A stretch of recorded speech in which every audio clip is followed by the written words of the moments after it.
God is so good. He's most worthy of praise and thanks. Let us pray. Our Father in heaven, we take this opportunity to praise and thank you as we recognize your goodness, faithfulness, and graciousness. Thank you, Lord, for our breath, strength, and good health today.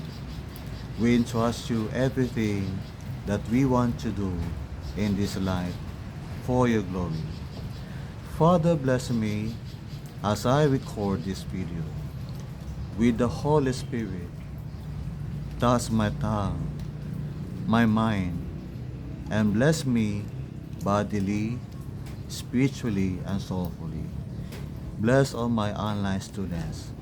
Lord, help them, especially those who are interested in learning from me. Thank you, Father. I give you all the praise, glory, and honor in the name of Jesus. Amen. Please watch me as I move.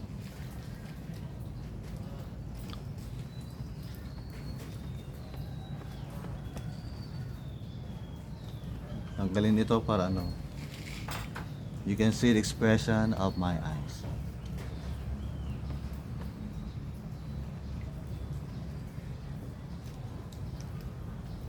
Isang kamay lang.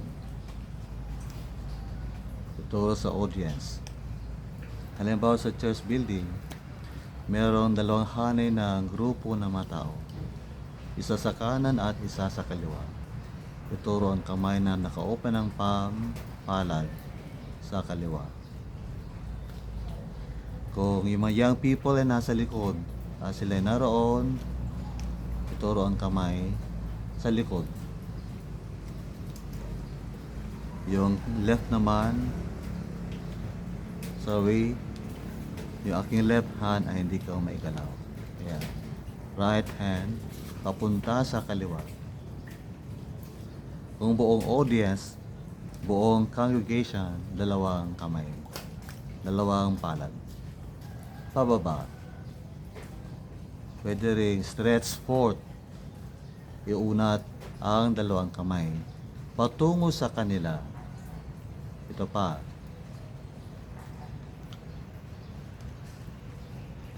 Pero mas maganda kung mas mataas. Itaas mo pa.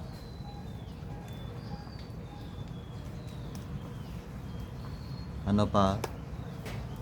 Yung palad ay down. Dalawang palad.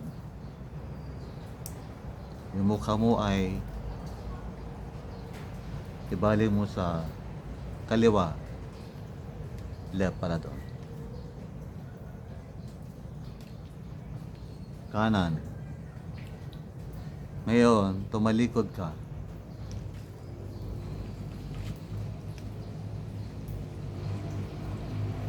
Harap.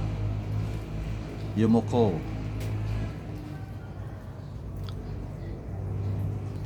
Those are gestures in preaching that we can use as we emphasize, clarify, and reinforce the spoken message. And you are viewing BP Lesson 8 video. Our topic is gestures in preaching. Pakisabi, gestures. Hindi po yan gestures. Gestures. That is gestures. Again, hindi yan gestures. Gestures in preaching. Have you been using this gesture? Okay ba yan? O yung dalawang kamay nasa baywang? Okay ba yan? Mamaya inyong malalaman. What are physical gestures? Gestures are physical movements of the hands, dalawang kamay. Face, paggalaw ng mukha. body, buong katawan. That emphasize message, that reinforces message, or clarifies message. I repeat, emphasize, reinforce, and clarify the spoken word or message. Why are gestures in preaching important? Hindi lang important, sila ay very important. Gestures in preaching are very important. Mag-isip ka na, give 1, 2, or 3 importance of gestures in preaching. Number 1, gestures for complimenting. Spelling complementing. Compliment. The word compliment means complete. Kumukumpleto sa mensahe ang gesture o pagkilos na yung mga kamay, mukha at buong katawan. So gestures for complementing message. These are visual signs that match the spoken word. So dapat yung gesture mo ay nagmamatch sa sinasabi mo. Dapat tumutugma sa iyong sinasabi. So pag sinabi mong love, so dapat ang kamay ay dito sa puso. Baka naman sa mukha. Dapat mag-match ang spoken word at gesture mo. Show emotion, size, or distance with your hands or gestures. Emotion, so dapat kapag love, dito. Size, isang kamay. Our God is big. So, ganon. Kung pwede ka pang mag-ganon, do it. Our God is big, and He's bigger than our problems. Tapos, distance. God is not far. Ang Diyos ay malapit lang sa atin. Hindi siya move your body. Malayo.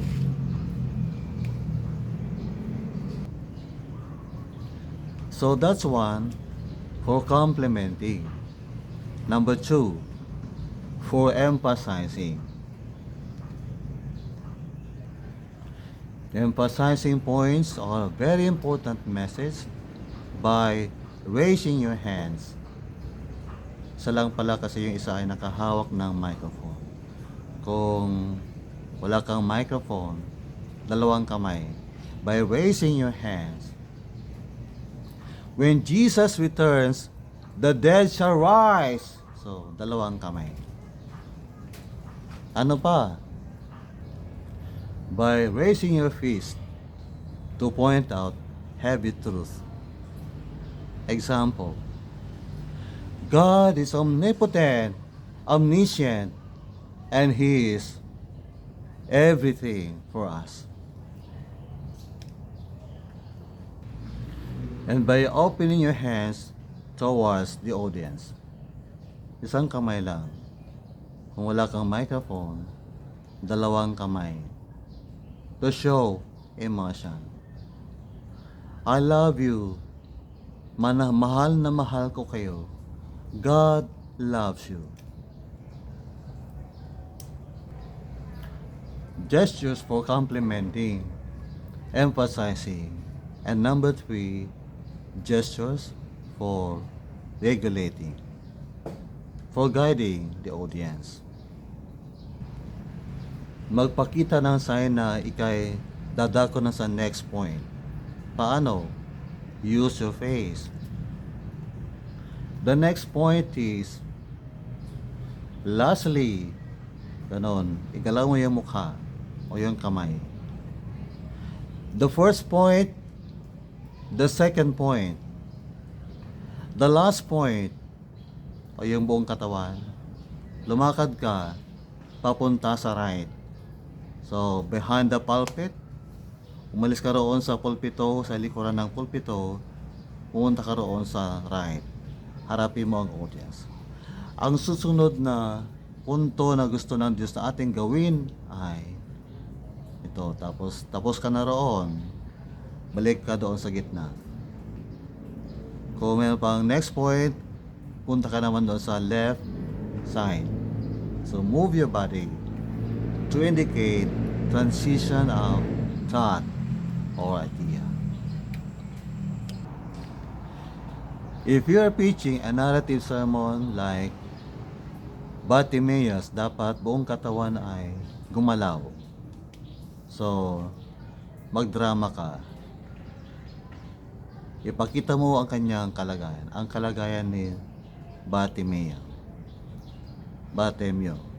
Kapag English, Bartimaeus. Jesus, anak ni David, maawa ka sa akin. So, isang kami lang ginamit ko kasi hindi nga pwede yung left hand. So, pwede kang tumayo ng konti. Jesus, anak ni David, maawa ka sa akin. So, boses, samahan ng tone, ng volume, ng pagtaas ng pitch, diba? Ng pause. Jesus, anak ni David, maawa ka sa akin.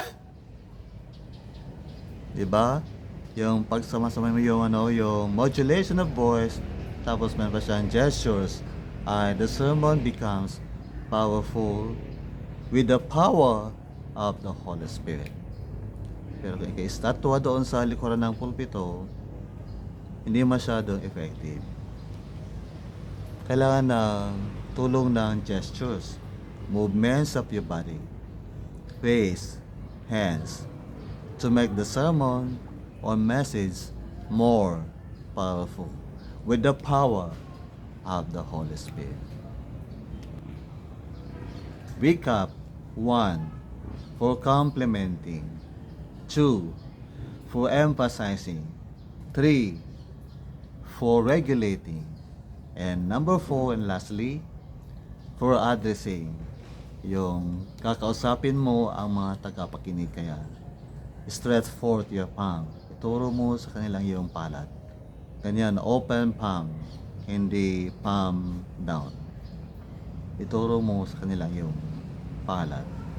Ganito Tatatang, kung doon sila nakaupo. Tatatang, ininang, anak, kakabsat. Kaya't ni Apo Diyos nga, agtulog tayo kenkwana, itan, kanam, use your tongue. Itan or dalawang palad. Itan, kanam. We know, itong twist mo. Itan, now na, kanam. Diba? Mayat, madati gestion na dajay ibagbagam.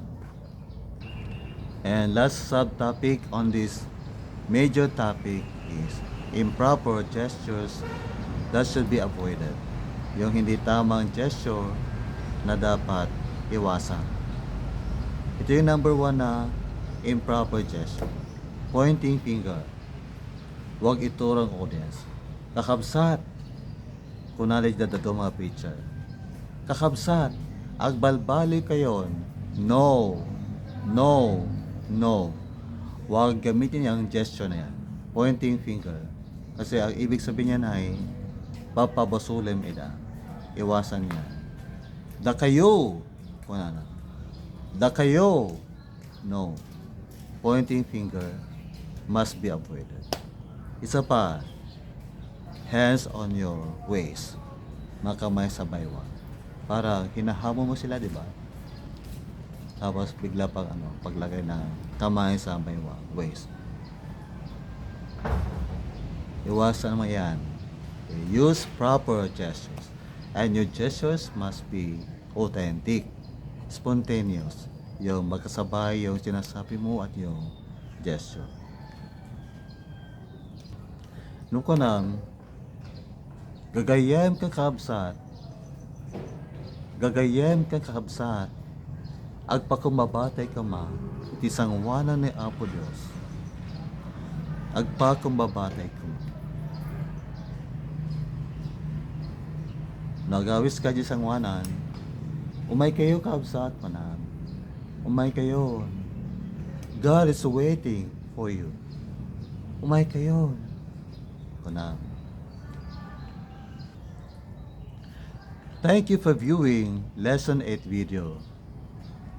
Maraming salamat kay Sapay Kamatan, makatulong dito'y kanyayo as you preach. I think you are ready to preach kasi I have taught you already important lessons on preaching. Our next topic would be